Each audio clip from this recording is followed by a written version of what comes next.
Hello, in this video I am wanting to shoot with this little thing in here, and what this is, it's called a Ful-Vue, so made by a maker called Ensign, made in England. This dates to around about the 1940s, this one. It's got a really lovely mirrored top down look through here, very simple mirror inside there. You align and set up your shot there. Here's the shutter on the side. Now, having listened to it and put it against my other cameras, I believe this is probably 1/30th of a second. It's quite slow. And on the back, you've got the window. I've just put a little bit of tape there. I didn't want anything seeping through. It shoots a 6x6. Now I didn't get the full 12 frames. I got 10. It's a bit of an odd one actually. I know I made a mistake. Some of you will notice when I'm showing you the loading of the film. I actually round it on beyond 1. And the last frame on this camera you couldn't take a last frame. It just kind of wound on. So I've got 10. You could probably get 11 if you're lucky, 12. But I stripped all this down. I think I only paid £2 or £3 for this on eBay. I stripped it all down. Had to take all this part off here, which is some simple clips inside. The mirror is completely shot, so I've cleaned all of that up as best as I could. Took all the lenses out. The lens is, looking at the images while I stood, it's about an f11. So you've got an f11 lens and a shutter speed of 1/30th. So you can imagine some of the images, if not all of them, are a little bit blurred. But anyway, we're going to go to the loading of it, and then we'll come back and I'll do a little roundup at the end after we've seen the images.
seems to be functioning, and stood in front of here a roll of film that I shot today with it. I can see by the negatives drying at the moment. I can see by the negatives already some are a little bit blurry. The lens has a very unusual thing where you can pull out the lens at the front and pop it back in. I think one is for closer, sort of more inverted commas portraiture, and the rest is for more obviously wider landscape shots. So will these be good enough to come out? Oh, I don't know, but let's hope. I'll get them scanned in, and hopefully, if they're not all completely out of focus and blurred and awful, you'll see the results now.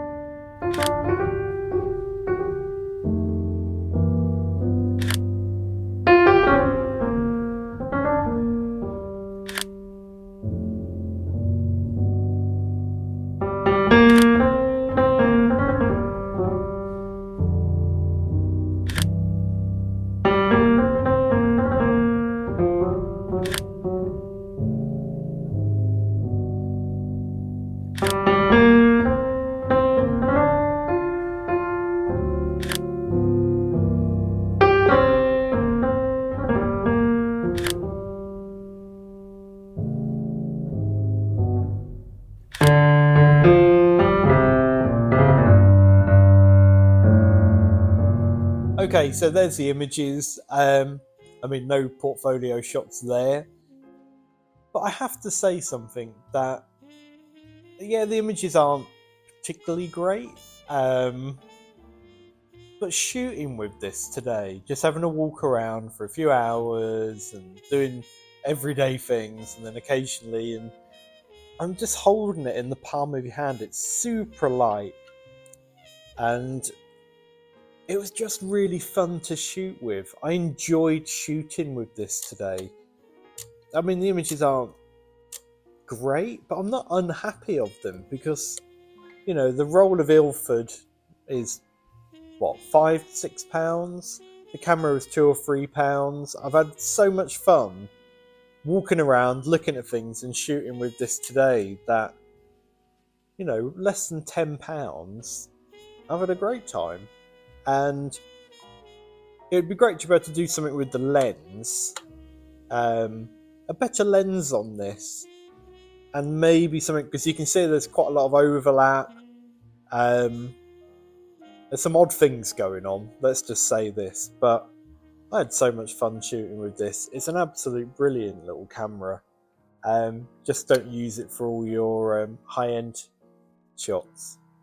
But anyway, thank you for watching. And if you did like it, please give me a little thumbs up or subscribe. And next time, we'll choose another camera, another film camera to shoot with. Okay, thank you very much. Bye-bye.